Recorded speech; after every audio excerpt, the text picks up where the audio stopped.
Start. Hello everyone. Today we are going to introduce ASLK Pro Kit.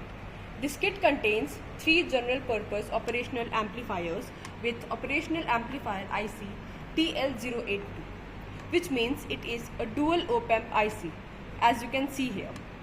This means it consists of 2 operational amplifiers with similar specifications.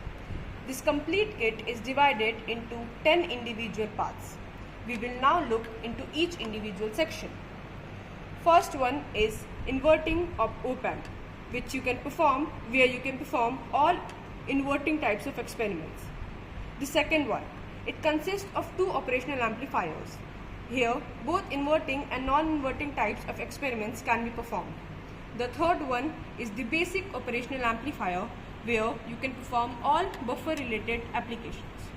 Along with all these sections, we have many other experimental sections which will look in future.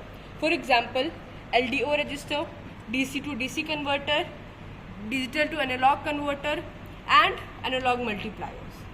Other than this, it contains power ports, one breadboard which you can use for extra connections.